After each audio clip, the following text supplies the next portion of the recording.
আহলে হাদিসদের মসজিদ এবং মাদ্রাসাগুলো ভাঙচুরের নিউজ আমরা প্রায় সোশ্যাল মিডিয়াতে দেখতে পাই। এ তো কিছুক্ষণ আগেও বিশ্বস্ত সূত্রে ময়মনসিংহের মুক্তাগাছায় আহলে হাদিসদের একটি প্রতিষ্ঠান আবু হুরায়রা মসজিদ এবং মাদ্রাসা কমপ্লেক্স ভাঙচুরের নিউজটা আমার কাছে আসলো। তো শুনে আসলে খুবই খারাপ লাগলো। কারণ দেখেন, আমাদের ইসলামে যেখানে হিন্দুদের মন্দির ভাঙাও নিষেধ, সেখানে ইসলামের দোহাই দিয়ে, ইসলামের লেভেল লাগিয়ে আমরা কি করে মুসলমানদের মসজিদ ভেঙে দিতে পারি, মাদ্রাসা ভেঙে দিতে পারি, এটা আমার বুঝে আসে না। আসলে মসজিদ ভাঙা তো অনেক দূরের কথা, আপনারা যারা এগুলোর সাথে জড়িত, এগুলো নিয়ে যখন আপনারা প্ল্যানিং করেন, চিন্তা করেন, সত্যি করে বলেন তো আপনাদের বুকটা কি একটু কেঁপে ওঠে না? মানে আপনাদের এত বড় সাহস কোথা থেকে আসে?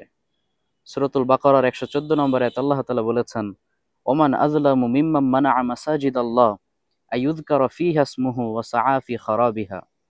তার চাইতে বড় জালেম আর কে আছে, যে আল্লাহর ঘর মসজিদে আল্লাহর নাম উচ্চারণ করতে বাধা দেয় এবং মসজিদগুলো ধ্বংস করার পায়তারা করে। তো আপনারা যেগুলো করেন, আপনারা কোন সেন্সে করেন বলেন তো?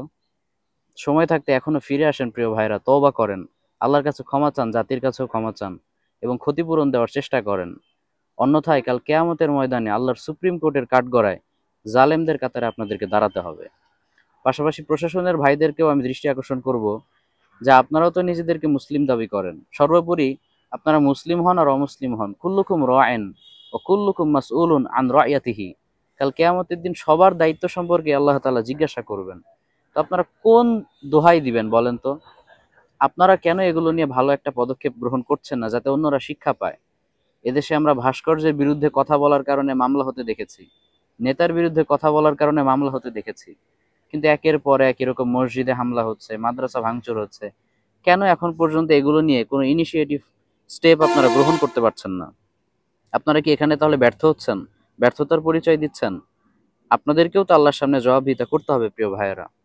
আল্লাহ আপনাদেরকে তৌফিক দান করুক, আপনারাও এগিয়ে আসুন, যথাসাধ্য চেষ্টা করুন এদেরকে প্রতিহত করার এবং এদেরকে যথোপযুক্ত শাস্তি প্রদান করার। আল্লাহ আমাদের সবাইকে তৌফিক দান করুক।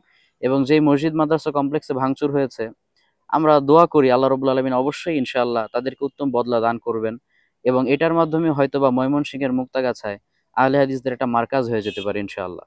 অতীতে তো আমরা অনেক এরকম দেখেছি, যখনই বাধা এসেছে তখনই আরো দুর্বার গতিতে আল্লাহ রবুল আলমিন এই দাওয়াতগুলোকে পৌঁছে দেওয়ার সুযোগ করে দিয়েছেন। তো এটাতে আসলে আমাদের খারাপ লাগে একদিক দিয়ে, যে মুসলিমরা কি করে এটা করতে পারে। আল্লাহ তাদেরকেও হেদায়েত দান করুক। আমিন।